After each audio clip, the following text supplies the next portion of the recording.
ओम तव कथामृतं तप्तजीवनं कविभिरीडितं कल्मषापहं श्रवणमंगलं श्रीमदाततं भुवि गृह्णन्ति ये भूरिदा जनाः।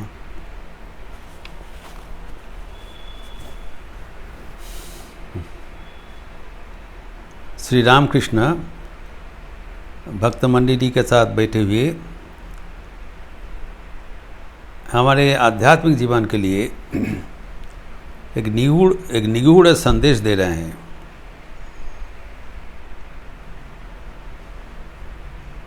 आध्यात्मिक जीवन में शास्त्र पाठ का प्रयोजनीयता, the necessity of scriptural studies for our spiritual life। यह अत्यंत महत्वपूर्ण विषय है। कारण जब किसी को कुछ अवसर मिलता है, अभी कोरोना काल में तो अवसर ज़्यादा मिल रहा है किसी को, तो ये अवसर समय में हम लोग अच्छा किताब पढ़ते हैं, स्वाध्याय करते हैं। हम सोचते हैं कि समय का सदुपयोग हो रहा है, सही ढंग से हो रहा है, लेकिन हमें जान लेना ज़रूरी है व्हाट इज़ द लिमिट, कहाँ तक पढ़ना है, किस कारण से पढ़ना है और वो पढ़ने के उद्देश्य क्या है। ये ठाकुर इस प्रसंग में खुलासा व्यक्त कर रहे हैं। इसलिए हमारे जीवन के लिए, आध्यात्मिक जीवन के लिए ये अत्यंत गुरुत्वपूर्ण है। पहले तो ठाकुर बता दिया, जो कल हम चर्चा किया, कि शास्त्र में क्या लिखा है, what is the purpose of reading the scriptures. लक्ष्य में पहुंचने के लिए क्या उपाय है, उस शास्त्र में व्याख्यान किया है। The time tested method to reach the goal. विभिन्न रकम उपाय है, जिसका जैसा रुचि है, जिसका जैसे प्रस्तुति है, उसी अनुसार वो अपने लिए कौन मार्ग उचित रहेगा वो ग्रहण करेंगे, जान लेंगे। ये जानना जरूरी है। To reach a destination, if you have a guide, road map, तो सुविधा होता है। बस उतना ही। चिट्ठी में क्या लिखा है, कौन कौन चीज़ लाना है, कपड़ा मिठाई आदि, लेकिन वो जान लेने के बाद उसका बारंबार पुनरावृत्ति में कोई प्रयोजन नहीं है, वो समय नष्ट है। तो व्यक्ति क्या किया था, चिट्ठी फेंक दिया। फेंकने का मतलब उसको और दोहराने का कोई ज़रूरत नहीं है। ये बात बहुत ही महत्वपूर्ण है। हम लोग जब शास्त्र पढ़ते हैं और ये जो लिखा हुआ है, ठाकुर का जो व्याख्यान है, चिट्ठी मिलने के बाद बहुत आनंद हुआ, ये लक्षणीय बात है। चिट्ठी खो गया था, जब मिल गया, वो मालिक का बहुत आनंद हुआ कि अभी पता चल गया हमें क्या करना चाहिए। तो ऐसे ही जब शास्त्र में निर्देश हमें मिल जाता है, पहले तो पता ही नहीं कहाँ से आज क्या करेंगे, तो सटीक पता निर्देश मिल जाता है, definite road guide, how to reach the destination. लेकिन वो आनंद में नहीं फंसना चाहिए। ये सात्विक आनंद है, हमें फंसा देते हैं, वो भी बंधन है। तो एक तो है, हम जब शास्त्र चर्चा करते हैं उसमें आनंद होता है, खुद का आनंद होता है, दिस एन इंटेलेक्चुअल प्लेजर, लेकिन वो हमारा जीवन का लक्ष्य नहीं है। और दूसरा, दूसरे को व्याख्यान करने से वो भी आनंद होता है, वो सम्मान भी मिलता है और प्राप्ति भी होता है।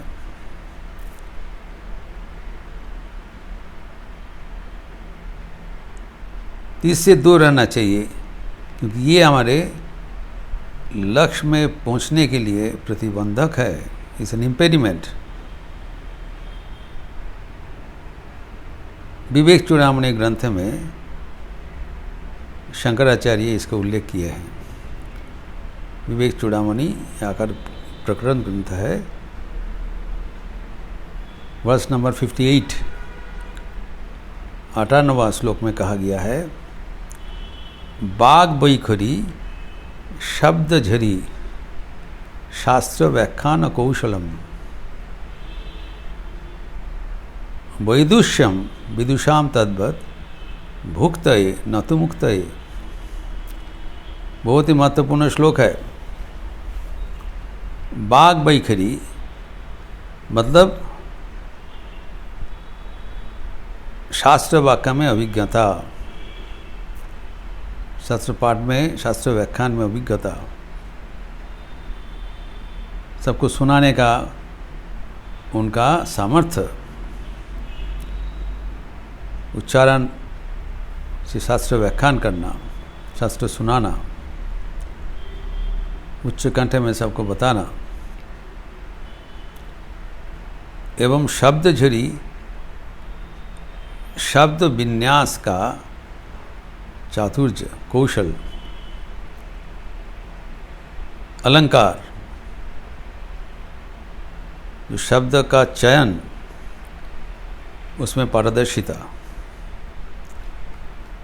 तथा शास्त्र व्याख्यान कौशल, जो व्याख्यान करते हैं उसमें निपुणता, कैसे दूसरे को समझा दिया जाए।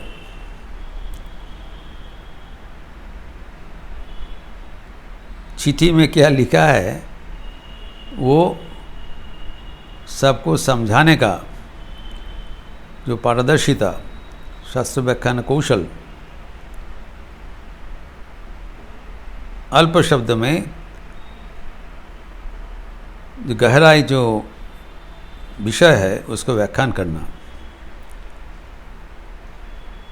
तद्वत् इस प्रकार वैदुष्यम पांडित्य, इस प्रकार पांडित्य में जो अधिगत हुआ है, जिसका अधिगत हुआ है, जो पंडित है, ये पंडित आए जो विदुषाम, जो विद्वद्गण का है, उसमें क्या फायदा होगा? भुक्तये, भुक्ति मिलता है, न तो मुक्त है, मुक्ति नहीं मिलेगा। दो चीज़ है, भुक्ति और मुक्ति। भुक्ति का मतलब भोग वस्तु का प्राप्ति, मुक्ति है लिबरेशन, ईश्वर प्राप्ति। तो हमें चाहिए ईश्वर प्राप्ति, विषय प्राप्ति नहीं। तो ये सब करने से बाग बैखरी शब्द झड़ इत्यादि, इसमें हमें धन या भोग्य वस्तु प्राप्त होगा, इसके लिए, इसके प्राप्ति के लिए सहायक होगा, अथवा हमारे बुद्धि का आनंद मिलेगा।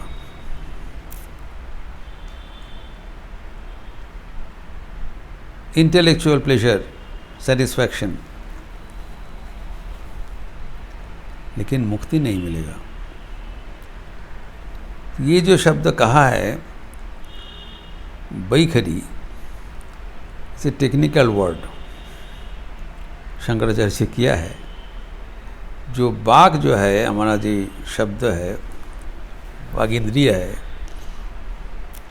हमारे वागींद्रिय है, हम जानते हैं।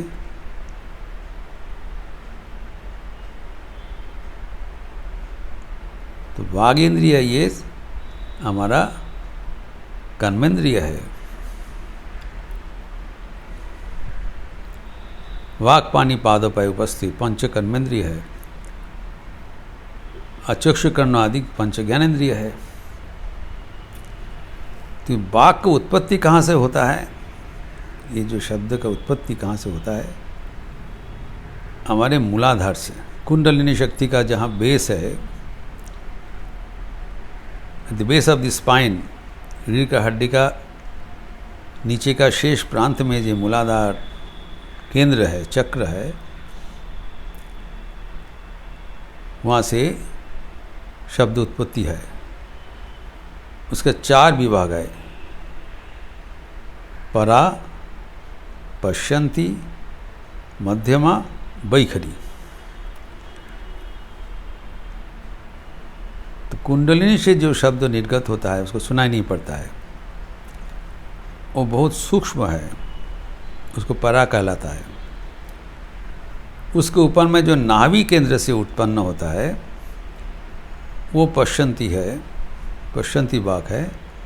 वो बहुत ही सूक्ष्म है, लेकिन योगीगण का सुनाई पड़ता है। उसके ऊपर जहाँ अनाथ चक्र है, हृदय चक्र है, वह है मध्यमा, वो भी इनको सुनाई पड़ता है। और उसके ऊपर कंठ चक्र में जो वाणी है वो है बैखरी, जो उच्चो कंठ में सबको सुनाई देता है। That is Audible. देखेंगे जो राजा महाराज कहा है कि हमारे भीतर में एक अद्भुत संगीत सर्वदा हो रहा है, सुनाई पड़ता है। कहाँ से सुनाई पड़ रहा है? कुछ किसी को तो सुनाई नहीं पड़ रहा है। वह है जो हमारे हृदय का कुंडलिनी के भीतर, जो चक्र के भीतर ऊपर में या अनाथ चक्र, ये हमारे मणिपुर चक्र कहाँ से भी मिलेगा, तो वो शब्द का बात बोल रहे हैं। लेकिन यहाँ पर जो कहा है पंडितगण का, वो बैखरी वाक है, जो सुनाई पड़ता है, उच्च कंठ में सबको सुनाते हैं, सबको मोहित कर देते हैं।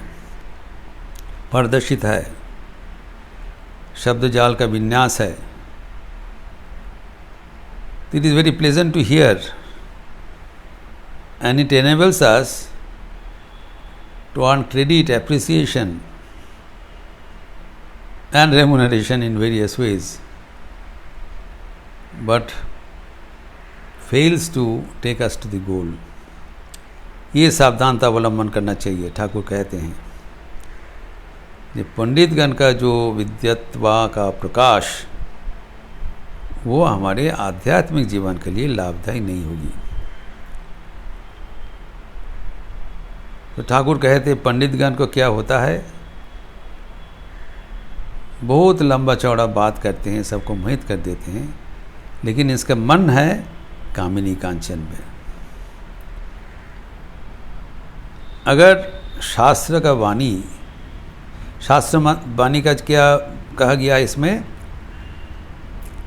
जो पराविद्या समझना पड़ेगा, या पराविद्या का बात नहीं हो रहा है।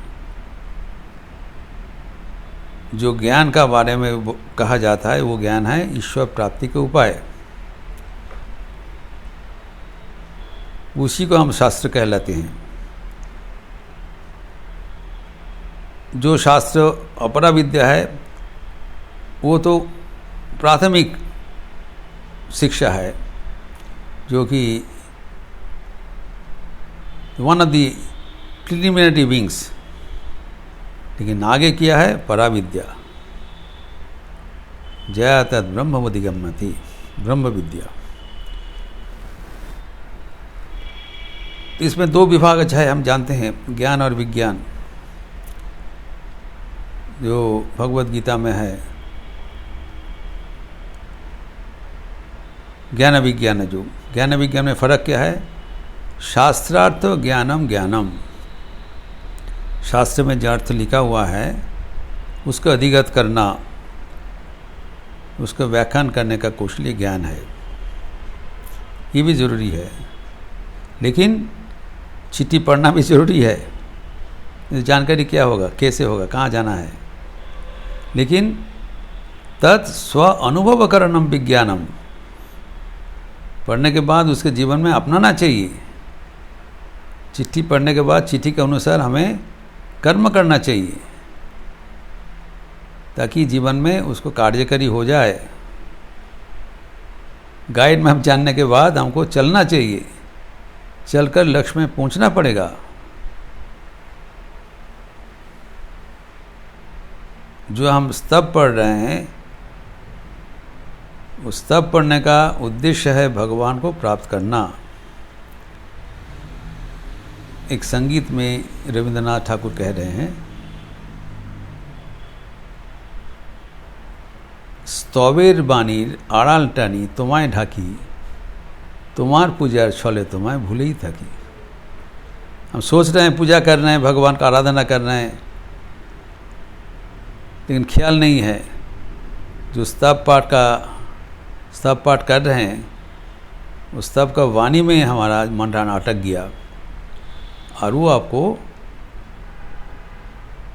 आवरित कर दिया,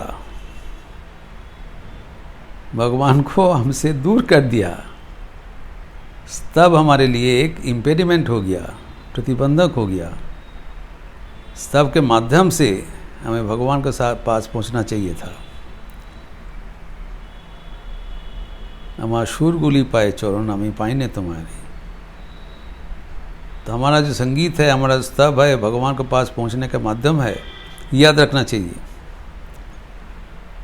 और शास्त्र हमें सर्वदा सबको सुनाने के लिए, पुनरावृत्ति के लिए नहीं, अपने लिए पहले उसका इस्तेमाल हो जाए। अपने लिए तभी होगा जब वो जीवन में परिवर्तन लाएगा। तो जब भगवान के लिए जो पथ निर्देश है, अगर हम चलना चालू करेंगे तो विषय से हमारा दूरी होते जाएगा। लेकिन पंडितगण का क्या अवस्था है, वो तो विषय से और ज़्यादा नज़दीक हो जाए, भुक्ति में फंस जा रहे हैं। ठाकुर और भी स्पष्ट करके यहाँ पर बोल रहे हैं, पंडितगण का अवस्था है कैसे, चील शोकुनिन मतो, खूब ऊंचू ऊपरे उठे नौजोर भागड़े दिखे। गीत जैसा है, गीत बहुत आसमान को बहुत ऊंचा उठ जाते हैं, लेकिन उसका नज़र मरघट में है। बहुत ऊंचा तो उठते हैं, लगता है बहुत उच्च अवस्था में है, लेकिन सर्वदा उसका लक्ष्य है कहाँ मरघट है, कहाँ से लाश मिलेगा, कहाँ बेल मिलेगा। तो बेकार हो गया उनका जो शास्त्र पाठ, इतने सुंदर उनका जो नॉलेज, ज्ञान आहरण किया, लेकिन उसके जीवन में उसको कार्यकारी नहीं हुआ। इसमें नज़र देना बहुत ज़रूरी है। और जब तक हम ये नहीं करेंगे, तब तक हमारा आध्यात्मिक जीवन वहाँ पर अटक जाएगा। ठाकुर चाहते हैं कि हमारे जीवन में शास्त्र पाठ भी हो, लेकिन किस उद्देश्य से शास्त्र हम पाठ कर रहे हैं याद रखते हुए, जो हमारा ज्ञान है उसको हम विज्ञान में परिवर्तित करने के लिए सचेष्ट हो जाए। दूध के बारे में जानना पर्याप्त नहीं है, जानने के बाद दूध पीकर उससे शक्ति आहरण करना, बल पुष्टि ले लेना, वही दूध के बारे में जानने का सार्थकता है। तो शास्त्र का सार्थकता है जीवन में आध्यात्मिक अनुभूति। ये अगर याद रखेंगे तभी हमारा शास्त्र पाठ सार्थक होगी। इसके आगे वहाँ पर बैठे हैं, एक ओर से नरेंद्रनाथ, दूसरा ओर से गिरीश चंद्र, दोनों के बारे में ठाकुर कुछ मंतव्य कर रहे हैं। इसका चर्चा हम अगले दिन करेंगे। ओम शांति शांति शांति। हरि ओम तत्सत। श्री रामकृष्णार्पणमस्तु।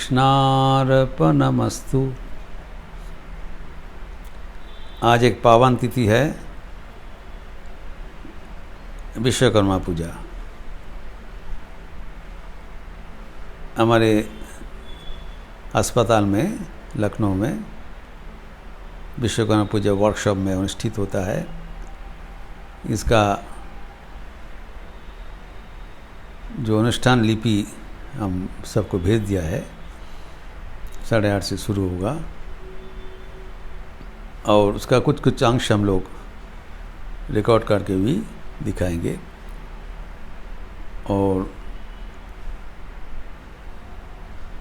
हमारे अनादि चैतन्य पूजा करेंगे एवं इष्ट कृपानंद तंत्रधारक रहेंगे। बाकायदा अनुष्ठानिक विश्वकर्मा पूजा होगा वहाँ पर आज एवं कल सुबह में इसका निरंजन नियम अनुसार। और आज एकादशी तिथि भी है। इधर में रामकृष्ण मठ लखनऊ में संध्या आरती के उपरांत राम नाम संकीर्तन भी होगी, उसमें भी आप लोग स्वागत है।